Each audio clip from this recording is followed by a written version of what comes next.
as for, I'm going to point out a little something. With culture and all that, would you agree that arts like music has a big effect on culture? Would you agree with me? Oh, massive. And It's yeah, and there's one thing that I think a lot of people back home, they need to stop and think about, is that in the 90s in Canada, I was a 90s kid, and there was such I'm sorry, the kids of today, but there was way stronger Canadian pride back then. It will come back. I promise you, it will come back. beautiful. Once we get this virus done, I am really optimistic, or control, I should say. But there was all these bands. I could start with Our Lady Peace. Peace. Yes, Our Lady Peace. Tragically Hip, Gord Downey, rest in peace. Who there was so many, like a lot of female artists. Celine Dion, Avril. Avril wasn't 90s, but she was really close. Anyways, it's just late at night. I can't really think of too many. Actually, Len was Canadian. What? I never knew I did that. not know that. I never knew that. That's like anyways, that they're hit there. Steal My Sunshine. Yeah, that's like the one song you want in a movie if someone's in a really good mood. But I'm just saying, like, it's a strong part of culture and all that.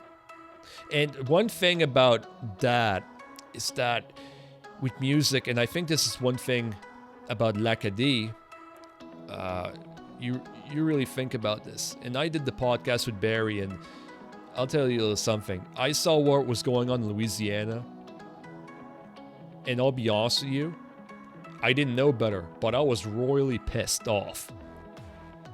Because they were losing their French, they were losing their accents.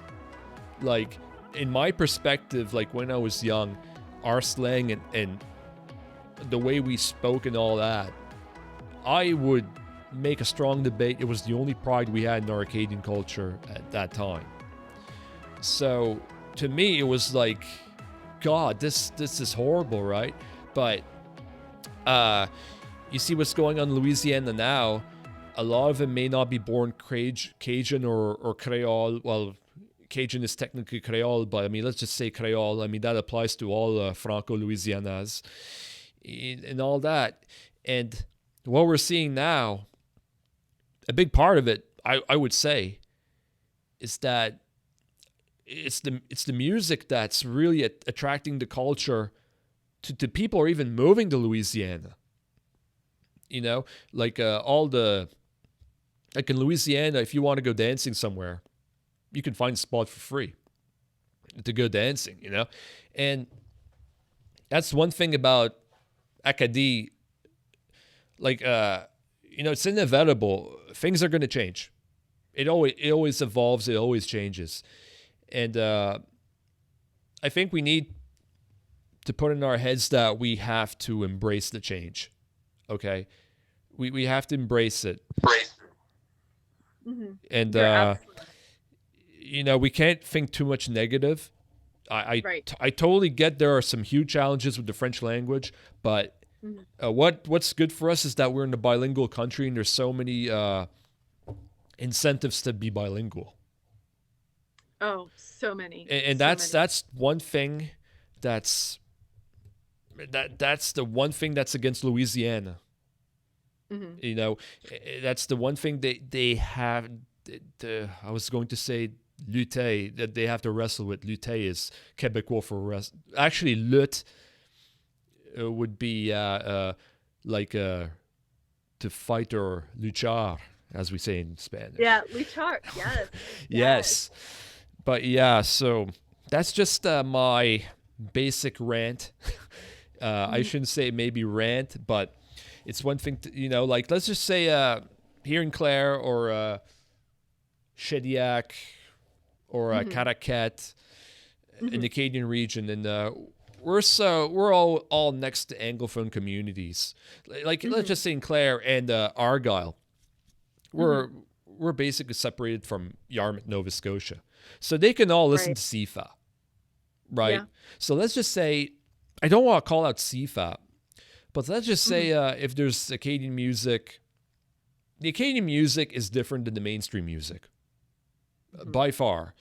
It's cultural and all that, and of course there's some mainstream influence, but you don't want to be like I don't know, like I don't even know who the mainstream musicians are now, to be perfectly honest with you. Like I don't either. I don't even know if Lady Gaga's still active. She's doing really good in Vegas, so I don't know Yeah. if she has to do new content or whatever, but it's one of those things. You put music like that.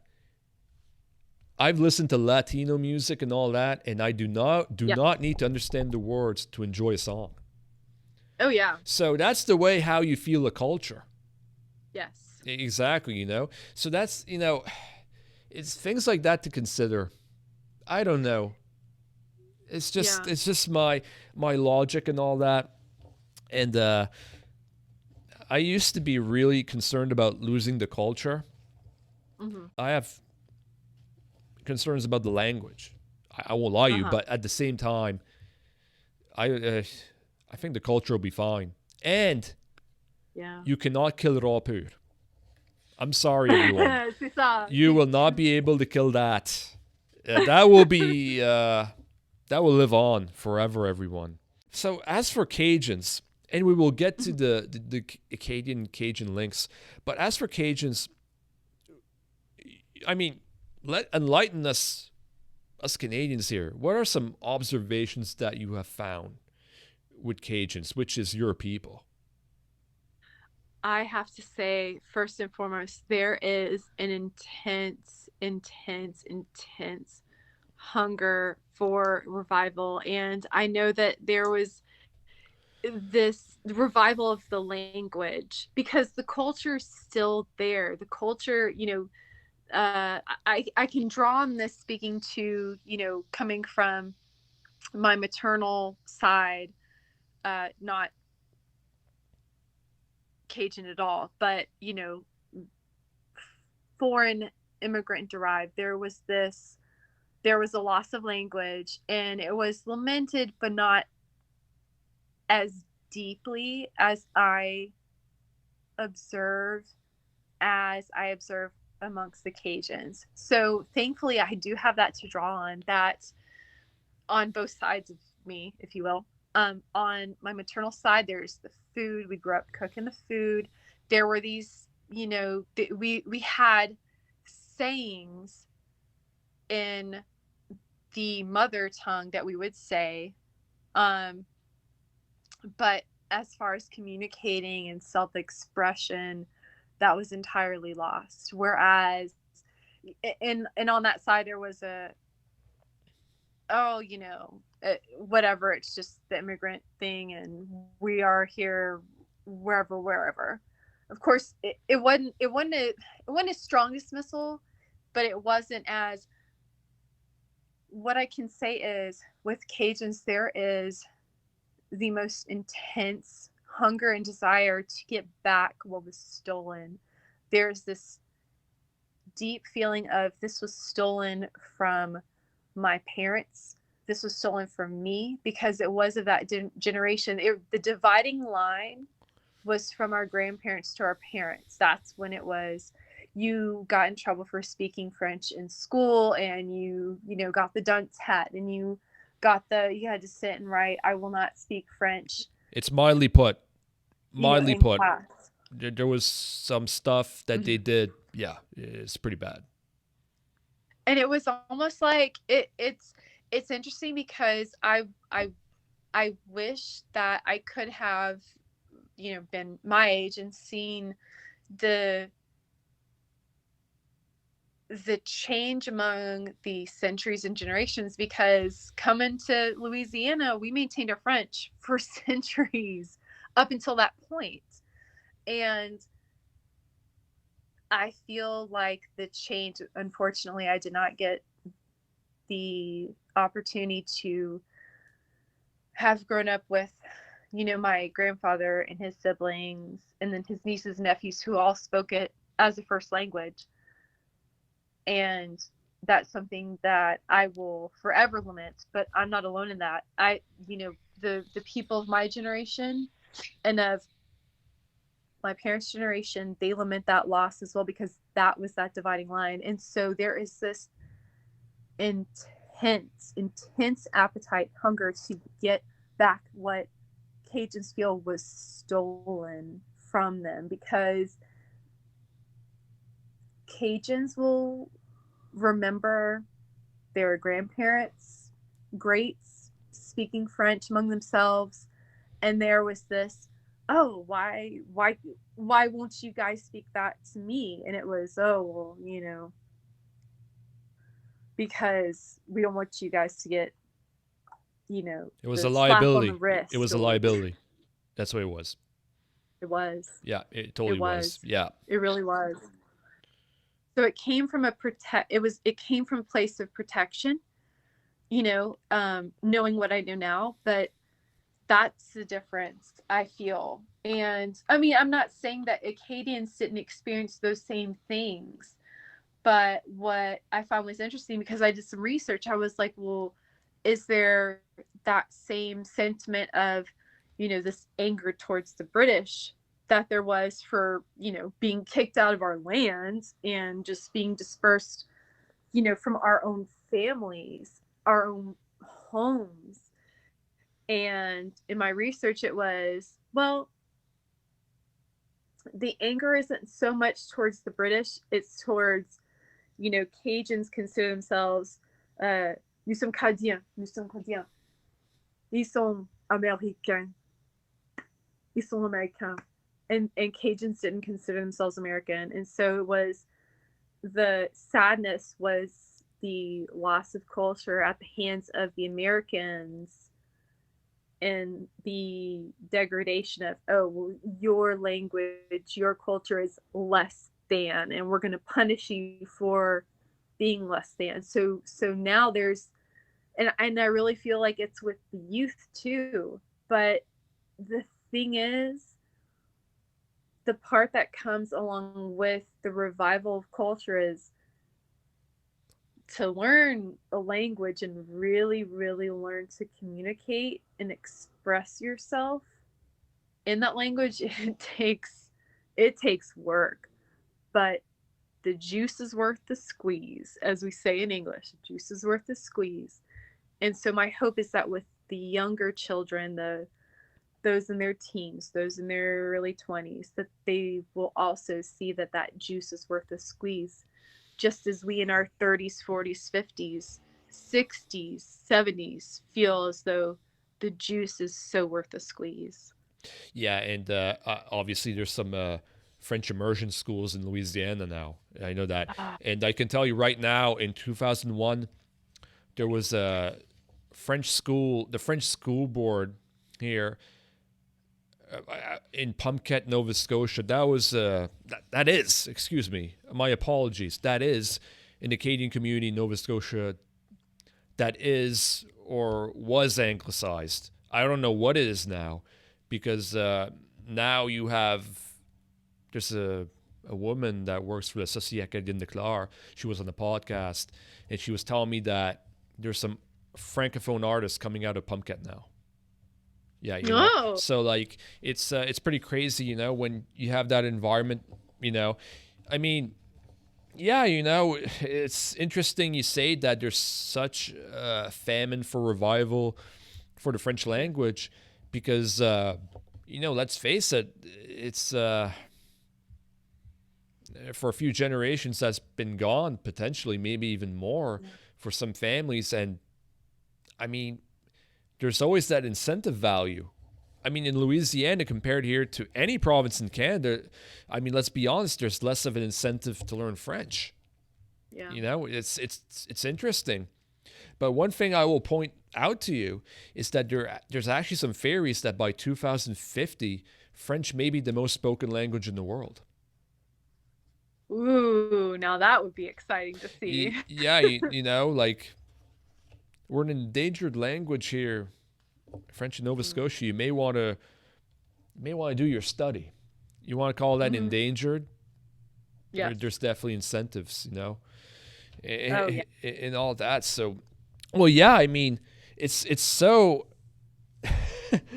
my goodness, it's rare this happens. I've got my blueprint printed out, and you pretty much talked about like 4 of the stuff I had listed in one, how can I say this, one verbal paragraph. You know, but there's one thing I think you could talk about this. You have knowledge with Cajuns and all that, and this is actually something we brought up yesterday. I am not too educated in the United States Civil War, and we don't need to get into any detail, too much detail into that. I actually do know the North and South thing. I do know, but the Louisiana Cajuns were pretty neutral on that. Could you talk about that? Oh, absolutely. Absolutely. If nothing, that speaks so very strongly to the Acadian nature, because it's ironic, because there was this mirror of what was experienced up in Acadie, that the Brits were like trying to press the Acadians, hey, pledge allegiance to the Queen. You know, and the Acadians were basically like, just leave us alone. And I feel like that was probably just like it was probably perceived as a, hey, do this thing and we'll leave you alone. And so Acadians are just like, just leave us alone. Yeah. Just leave us alone. Yeah. Like, we're peaceful people. We just want to do our own thing. We live off the land. We, you know, there's this perception of, oh, the Europeans came over and they wanted to dominate the natives. That was not the Acadian spirit at all. Not even close. Not even close. Hey, we're here. We appreciate you guys letting us be here. You know, how do we survive these harsh winters? You know, you guys can help us learn how to survive them. We'll help, you know, farm some, you know, crops, land, seafood for you. And it'll be this barter system type deal. Very peaceful, very like, of course there was intermarrying, which was beautiful. But just this peaceful existence. And the Brits at that time were of a different walk of life. And so to correlate that to the Cajun lifestyle, I think Cajuns were more really to themselves. They were kind of isolated, because when they came to Louisiana, it was of course under Spanish rule, and then it went between Spain and France, and ultimately ended up on France, and then there was the Louisiana Purchase. But Cajuns were allowed to be left alone until the Civil War, and then the South came over asking for them, because geographically Louisiana was in the South, so you know, the South came over asking for them to bear arms. And I think some did, you know, I guess they saw it as more of a, hey, if we do this, you guys will leave us alone, you know. I feel like that was kind of the view. But I think a lot of Cajuns are more like, just leave us alone. Like, we just want to be left alone. We're not on the northern side, we're not on the southern side, we're on the Cajun side, and we just want to be just left to live off the land and do as we will. And so it was interesting to me to see that, because there was a similarity between the Civil War era with Cajuns and, you know, the 7 Years' War era with, you know, the Brits in France and the Acadians in Acadia. Yeah, of course. The Cajuns, basically, they just wanted to keep to themselves, and they were their own people, of course. Yeah. You know, that's the thing. Right now, what are your feelings towards the bond between l'Acadie and Cajuns, or Louisiana in general? I would, you know, now I know Louisiana is more labeled as one now, which I think it should be, absolutely, with all of them. But what is there anything you'd like to say about that? I feel like Cajuns know, even if they may not remember the stories of the circumstances that were passed down, I feel like Cajuns know this is where we came, this is where our people came from. They came from Nova Scotia, from most likely, Nova Scotia predominantly, from New Brunswick, from Prince Edward Island, but predominantly Nova Scotia, from, Annapolis Royal, from Grand Pré. And I feel like there's this want to, well, let's go back and see where, even more so than the area in France where we all originated from. I feel like there's more of a pull to go to l'Acadie to see where it is, the land where our relatives, our ancestors were, the lands that they worked, where they toiled, where they lived, and connect to that land. It brings it more to life, the culture, to be able to connect to it there. And I feel like that's, for all of Louisiana, that is of such strong importance. And if there was more of a, if that was an easier connecting line, I feel like that would be a multi-year migration, really, because the one is there, very much so. Because sometimes I look at the younger generation, which I would say the generation below us more in particular, I would say 30 and under. I'm under the impression that the Acadian links aren't really in their heads. Am I accurate or am I misled? Yeah. I have to, I don't want to agree, but I have to agree. I do kind of feel like the generation beneath us, not necessarily, I'm not saying that they don't feel it per se, but I'm under the impression that there's not so much this intense feeling of stolen like our generation, our parents' generation, in between and above feel. I feel like the generation below us, that they more or less are, I feel like the interest is there, and I will not discredit that. But I'm curious as to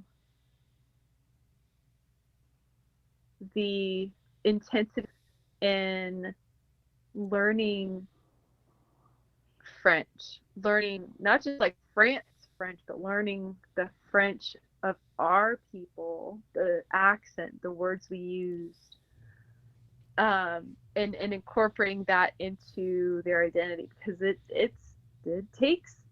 it's not an easy feat. It's not like, picking up something and putting it, on another side of the counter. It takes time, and it takes investment. I'm slacking in my time and investment myself, which I feel very guilty about. But my hope is that desire is not lost on that generation, and even more so because they are now of the childbearing years, that isn't lost on their children either. Yes. So if I understand correctly, the Acadian identity, the Cajuns, to summarize it into one sentence, right now it's not that much with the younger generation. Yeah, you would say. The young, like, I mean, like in their 20s, like I'd say 25 and younger. But and it's not so much that they don't want to, but I feel like it's more that they don't, I feel like the interest is there, but that what it takes to invest in the revival, I worry as to whether or not that drive to make that investment is there. Okay. Yeah. It's one of those things like we talked about the younger generation of Louisiana youth and the links with the Acadian identity, which is Cajun identity, but on the other hand, it's kind of different in a way. It's the same, but it's different. You know, and Right. and what strikes me is that I would say that would be my great grandparents' generation. I've seen videos of that on YouTube. I've seen videos 74. It was these senior citizen Cajuns that spoke, and there was this lady talking, and she was saying how Louisiana was a paradise. En Acadie, il y a de la neige. There's snow in Acadie in France. She was saying how Louisiana was a paradise and all that. I was listening to these close bonds of their past, you know, and all that, you know, and but on the other hand, the one thing I will say is that every culture has to evolve, and these young kids are doing their thing, and if they're focusing on their Louisiana culture, well, all the power to them. But it's one of those things, and I think we've touched on this before with just casual conversations. You know, when you're in your 20s, you're different than when you're approaching 40, like I'm approaching 40, right? That's the thing. So, you know, I mean, come on, you know, I say I've got some father time with my face, you know that, but I'm not too bad. No, I'm not too. Lie. Yeah, I feel young though. I still feel really young, and my neck's feeling way better than it was a year ago. But that's another podcast, you know. But you know, it's all these things, and you know, and would you suggest any way that the younger generation of Louisiana youth, because there's Acadian blood in even colored people in Louisiana, as we both know, we've all discussed. What would be a good way to regenerate that Acadian pride in Louisiana? Oh, man. Honestly, through the music. You know, I know, circling back to kind of what we had spoken about a little bit earlier, I feel like music is, and music is a huge thing. There are Cajun bands that, I mean, they'll play Cajun music on Sifa. You know? They do. Yes, they do. They really do. And that's really what was the differential for me was, wait a second, that sounds Cajun, you know. And there's a not to deviate from Radio Garden, which is where I listen to Radio Sifa, but also there is Cajun radio. There's the Cajun radio app, and I'll listen to that as well. KVRS. KVRS, everyone. There you go. Go on. Absolutely, KVRS, and then there's another app that's Mustang Radio. Maybe that's KVRS, where Sunday mornings they play Cajun music, and it's the Cajun hour is allons danser, and I was like, oui, mais on aussi doit enseigner le français acadien. So I feel like it has to be a two-part exposure, the music as well as it has to be in the Louisiana curriculum. It has to be, you know, in the state that I'm at, you know, foreign language you didn't have to take until, you know, your first year of high school, second year of high school. No, the exposure has to be much younger than that, because at that point in time, you're just like, well, I'm just doing it to fulfill the foreign language, whatever. Of course. It has to be so much younger when they're kids, and just, you know, learning the remedial stuff. That's how languages are learned. You learn the colors, you learn the days of the week, you learn how to count, you learn the months of of the year. You learn, all these little things. And then from there, you spark that interest, and it all is about that spark. And it has to occur before, we're trying to fulfill this foreign language like requirement for high school. No, it has to be, it can't be this overwhelming imposition, so to speak. It has to be fun. It has to capture the children's attention, interest, and it has to be from youth, from young, because kids are sponges and they pick up Yeah. they pick up languages like nothing. Yeah, for sure. Absolutely. I remember I've said this on a few more podcasts, actually. The little school, the elementary school that I was in, well, we actually border an Anglophone town, and there was like, there was it's late. There was two classes that were split, primary and grade one. One was for the kids, the Anglophone kids, and the other one was the Francophone kids. In second grade, we were all in French classes, and we were all in the same level. It was amazing. And, it would be, not going to say anything more than Beautiful. that. It was really nice at the time. And I'm saying at the time. I think some people are listening. Right. Yeah. It's beautiful. There's so many politics involved in everything nowadays. So here's something. We're talking about Acadian identity and all that. Now, I've talked to some people involved in Acadian culture, and we do have le Congrès Mondial Acadien, would be the World Acadian Congress. And in 1999, that was in Louisiana, and I have been advised by a lot of people, it's just not going to work. Okay? I feel I had an opinion on that, and I do have somewhat an opinion on that, but I do not run things. I've had someone from Louisiana tell me that it wouldn't work, and the people from la Société Nationale d'Acadie, they're not for the idea. What's your opinion on that? We're talking about Acadian identity in Louisiana. Oh man, I'm so glad you brought that up, because it is a very contested topic. It really is. I've actually heard both, that it will work, it won't work. But my thing is this: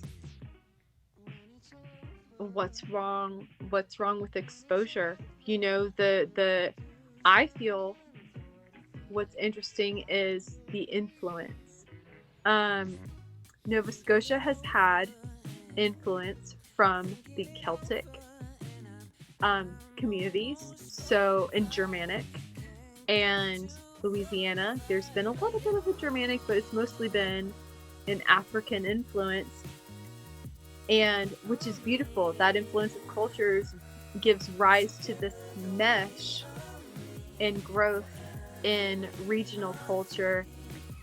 And my thing is, why not have this mass gathering and say, in teaching the history? I feel like when history is taught, history is appreciated. There was, contrary to what may or may not be told to Cajuns, no, you were not. We were not. These criminals that were kicked out of l'Acadie for just being criminals. No, we were kicked out because people wanted what we had, wrongfully. And this is how l'Acadie grew. And, rapport. I feel like that would be a beautiful exposure. I mean, who doesn't like potatoes? Come on, like. And so having an exposure to Acadian cuisine, Acadian phrases, and then of course Cajuns getting to share the Cajun cuisine, Cajun phrases, having that swap, I feel would really resonate, with Cajuns, especially if, because our generation is having kids, that it would be something where the hunger that is so intensely felt in our age group, that it would be able to be shared with the children to say, hey, this is where grandma, grandpa, great grandma, great, ta grand-père, ton grand-mère, et puis ça, like, everybody, we all came from here, and this is the sharing. And I feel like that would bring it to life. It's that bringing to life which is of the utmost importance to really, really resonate with the Cajun people, the younger generations. Okay, I get you there. Like if we're talking strictly about Cajun culture, they do have les festivals Acadiens et Créoles. They do have stuff, and like Cajun culture is rampant everywhere. It's just that sometimes, Yeah. I do. But one thing I will add, I do know during those Festival Acadien and Créole, they do have Acadian musicians that go there. I can tell you right now. Yeah. Yes. So, but yeah, I just want your opinion, and you don't have to be right or wrong. It's an opinion. It's not right or wrong. It's simply an opinion. Yeah.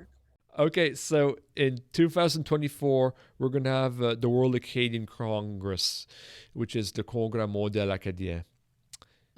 There's talk about potentially having Emmanuel Macron, the president of France, coming over.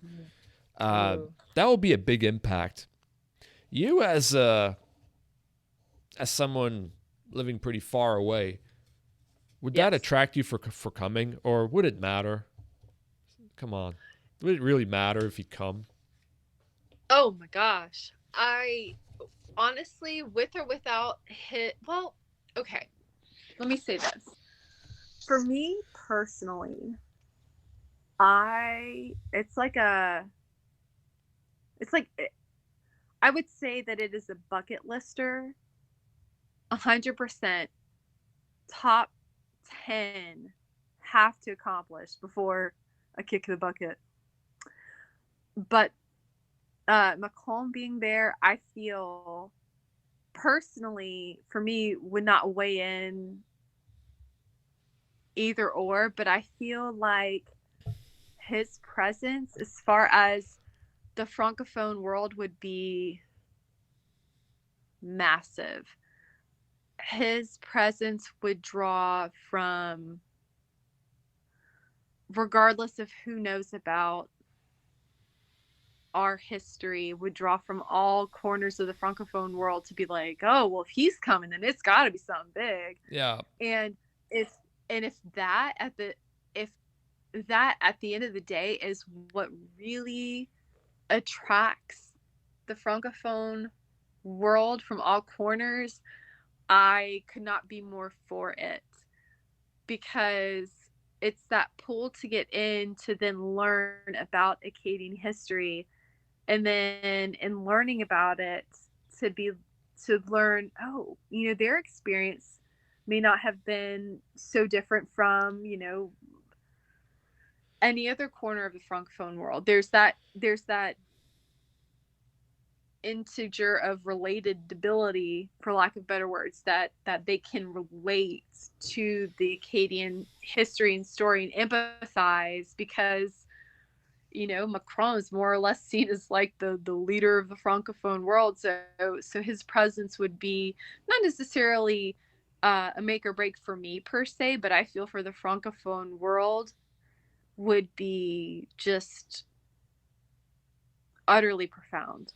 Yeah, and it would be nice to have him, because, to be fairly honest with you, I doubt we're going to see the Prime Minister of Canada here in 2024. I'm going to be very honest with you. I highly doubt it, due to circumstances. I'll be very honest with you. Okay, part 2 of the podcast with Amanda is now done. Make sure to check out part 3 of the podcast that is coming soon. À bientôt, à la prochaine, bonne journée.